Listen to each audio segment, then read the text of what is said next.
and Secretary Cardona, and Mayor Bowser, and Chancellor Farabee. Thank you for joining us as well. And for families across the country, the school year, gosh, it always brings this sort of mix of emotions for all of us. All at once, we feel the anticipation of new classmates and teachers, the relief of not having to hear, I'm bored again and again, and the anxiety of juggling your family's complicated schedule. And that was all before the uncertainties of COVID. Now, like a cough can start your heart racing, and because that a quarantine could send your kids home and upend your life once again. Parents, this is hard, but you're doing your best, and I want you to know that you're not alone.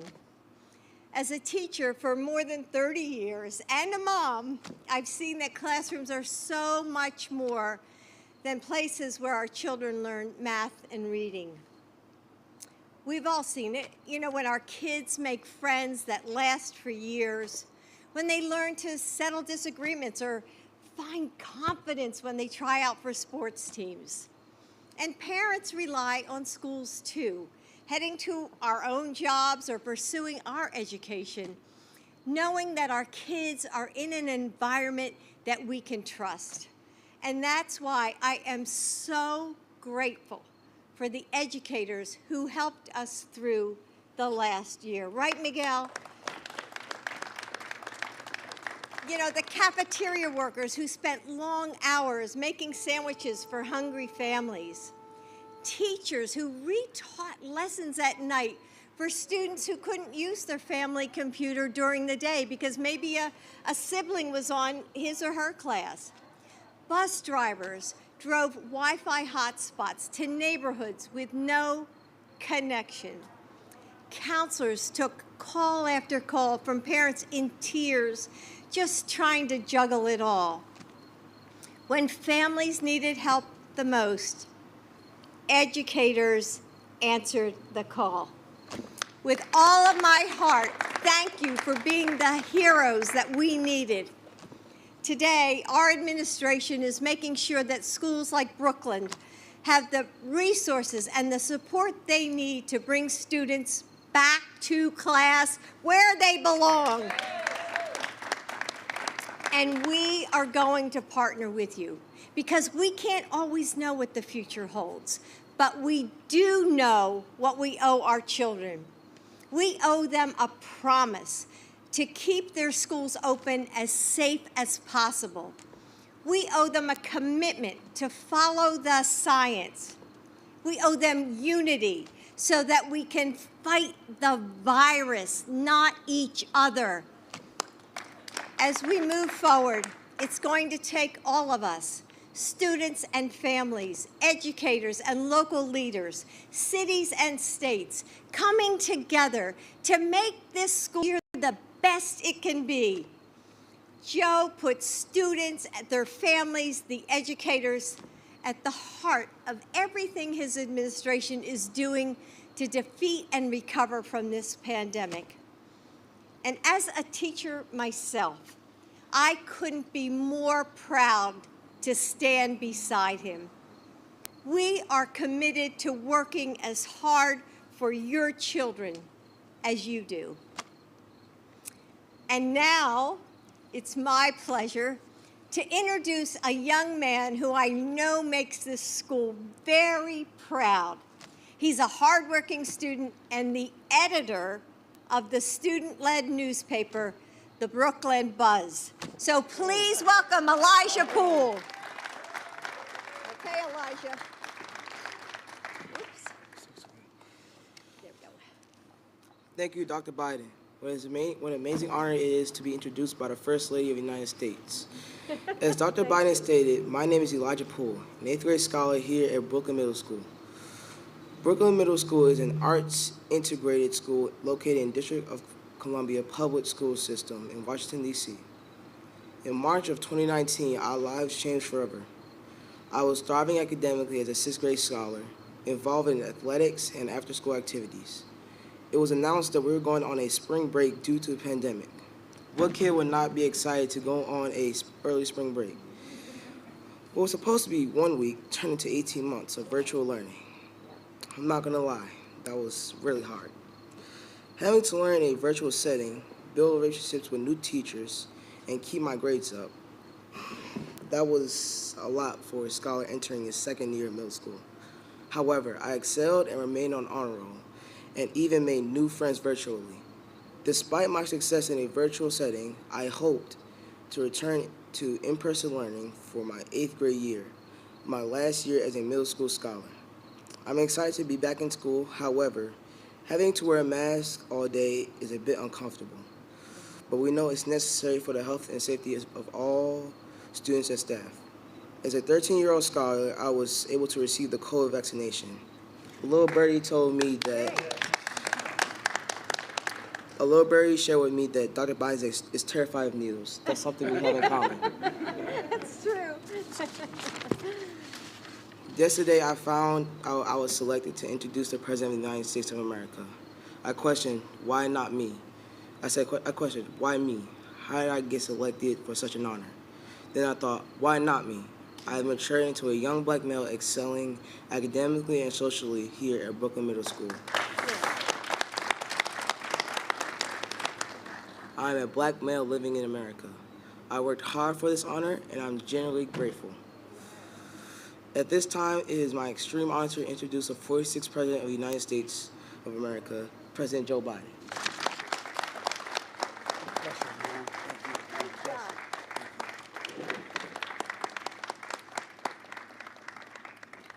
What an impressive young man. Yeah. You know, when I was your age, you're going to sit down, baby? You're going to stay? Oh, yeah, we're going to sit down. I forgot. No, you don't have to. Elijah, when I was your age in 8th grade, I wasn't a bad student, and I wasn't a bad athlete, but I tell you what, I could no more do what you just did than fly, because I used to talk like that. I stuttered, and especially when I had to do something in public or read aloud, and I am amazed when I see young women and men like you who can stand up and speak with such grace and ease. It's really impressive. Really, really impressive.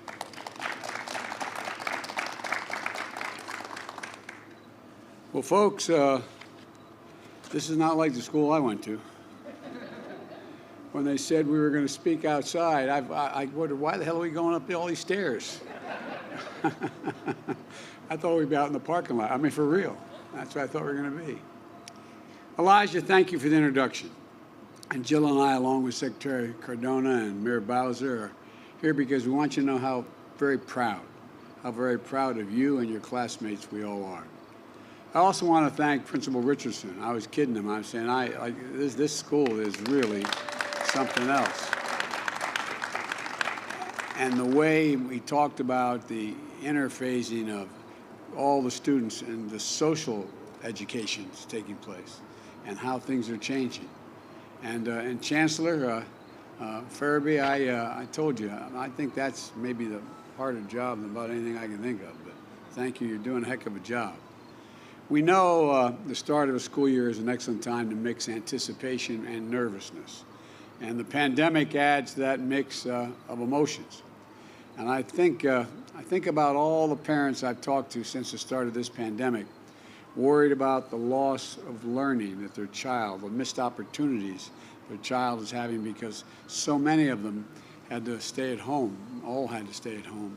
But so many of them didn't have access to the internet, didn't have access to, they didn't have the equipment, worried about whether or not the school lunch program was going to still be available. So much anxiety. And it's not just academics. It's the friendship and the socialization that may be equally as consequential. You know, it's access to critical services like meals, school counseling, that helps the students stay physically and mentally alert. But I want folks to know that we're going to be okay. We're going to be okay. We know what it takes to keep our children safe and our schools open. And we have the tools to do it. Last night I laid out a plan for the fall to beat this pandemic. And basically it has 6 parts. Vaccinate the unvaccinated. And thank you for getting the vaccination, and thank your parents for doing that. And 2 is to protect the vaccinated. 3 is increase testing and masking. 4 is to take care of people with COVID. 5 is to keep our economy going. And 6 is keep our children safe and in school, schools open. Now, any parent, for any parent, it doesn't matter how low the risk of any illness is when it could happen to your child. But we all know if schools follow the science, and they are here, and implement safety measures like vaccinations, testing, masking, then children can be safe in schools, safe from COVID-19. My plan does all these things. On vaccinations, it comes down to 2 separate categories. Children ages 12 and older, like Elijah, who are eligible for vaccines, and he got his. Children ages 11 and under who are not yet eligible. The safest thing you can do for your child 12 and older is get them vaccinated. That's it, simple, plain, straightforward. Get them vaccinated. So parents, get your teenagers vaccinated. You've got them vaccinated for all kinds of other things, measles, mumps, rubella. For them to go to school, to be able to play sports, they've had to have those vaccinations. Get them vaccinated.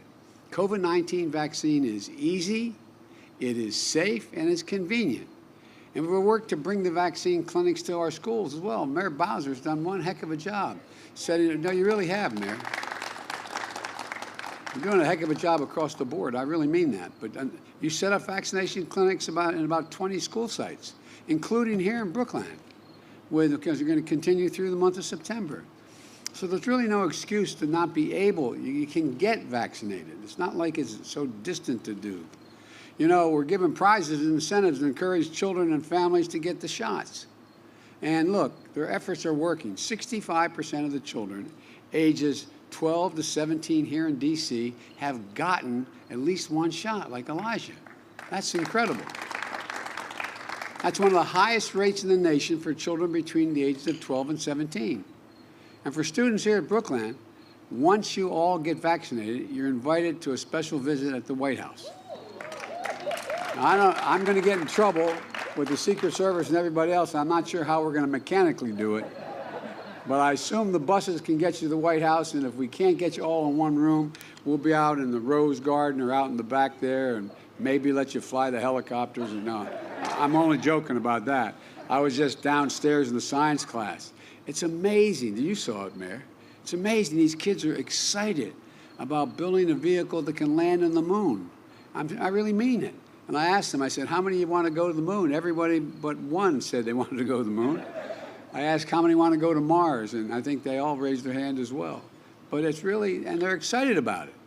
Now, the best way for a parent to protect a child under 12 starts at home. Every parent, every teen sibling, every caregiver around them should be vaccinated. Children have 4 times higher chance of getting hospitalized if they live in an area with low vaccination rates rather than high vaccination rates. It goes for the home as well. There's a high vaccination rate in the home, which significantly diminishes the possibilities. Now, if you're a parent of a young child, you're wondering when will the vaccine be available for them? I strongly support independent scientific review of vaccine usage for children under 12. But I've told them I will do everything within my power to support the Food and Drug Administration, the FDA, on its ongoing efforts to do the science as safely and as quickly as possible. And our nation's doctors will keep the public updated on the process so parents can have a plan to give them the sense of what progress is being made. The vaccinations of our educators, today about 90% of school staff and teachers are vaccinated. We should have that at 100%. We're requiring vaccinations for teachers, where I have authority to require it, who work in U.S. government and educators in Head Start, which is a federal program, because it's funded by the federal government. But I'm calling on all governors to require vaccination for all teachers and staff. Vaccination requirements in schools were nothing new. They work. They're overwhelmingly supported by educators and their unions. Now, on school safety measures. In our American Rescue Plan, which we passed early on, we provided the funding for ventilation systems, cleaning and sanitizing services, and critical safety measures to significantly reduce the spread of the virus and protect our children and keep our schools safe. And we will do whatever it takes this school year as well, especially on increasing testing.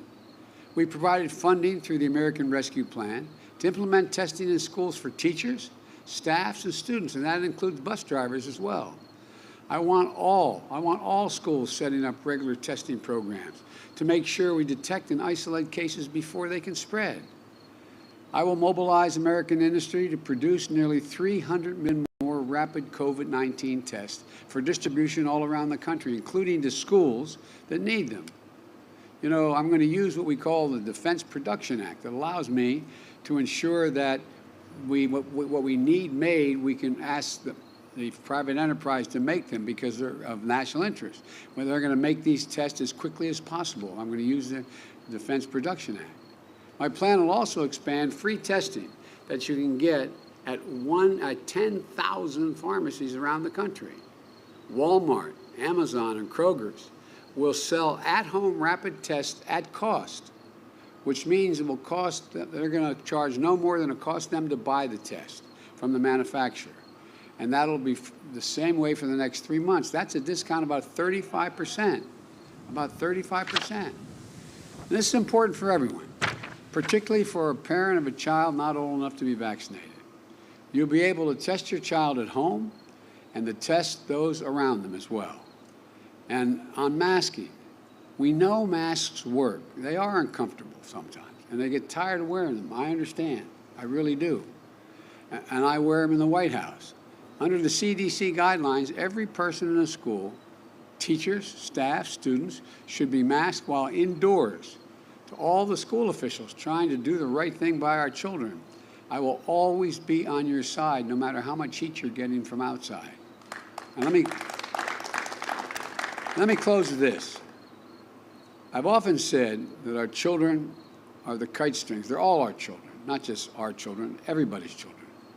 They're the kite strings that lift our national ambitions aloft. That's not hyperbole, that's a fact. We owe it to them to do everything we can to keep them safe in school, dreaming, learning, thriving, socializing, becoming good citizens. It means following the science, wearing a mask, getting tested, getting vaccinated. It means working together and looking out for each other, like they teach you in school. We can look out for each other. We can do this. I think you're going to have a great school year. I can see the enthusiasm, and if you just walk in the classrooms, there's real enthusiasm. I'm sure there were some classrooms I was in through school where anybody walked in and be, oh, here you go. Nah. But you've been really great. You really have. And Principal, you've done a great job here. You really have.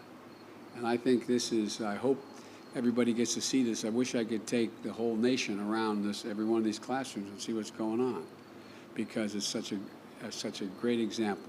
So again, thank you. Have a great school year.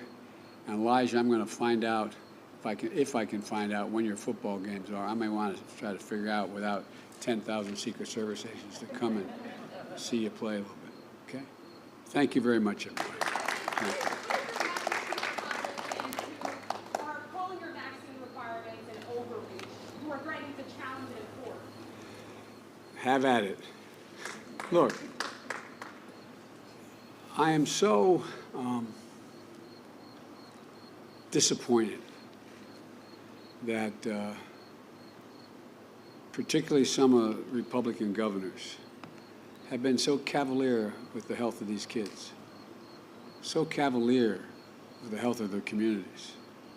We're playing for real here. This isn't a game.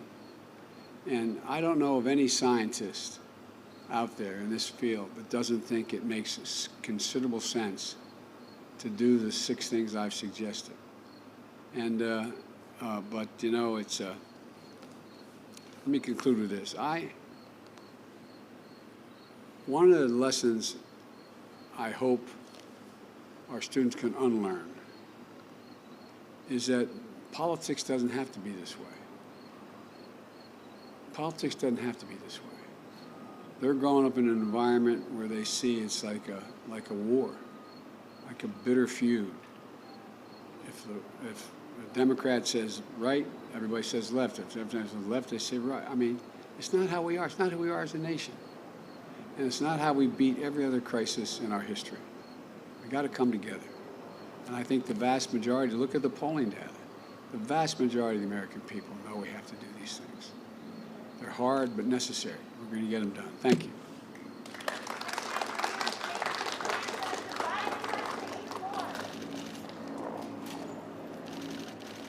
Guys, we're gonna go out the same way we came. Let's go, guys. This way, please. Thank you. Right down the stairs. Down the stairs. Thank you. Stay there, Manny. Gotta go. We got a lot more. Thank you. We need a cut, sir. We need a cut.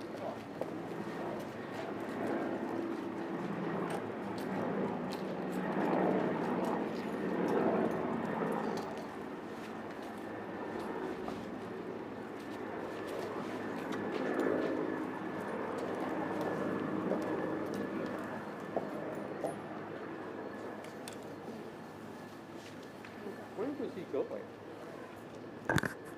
He walked out and he started walking away. I'm like, what?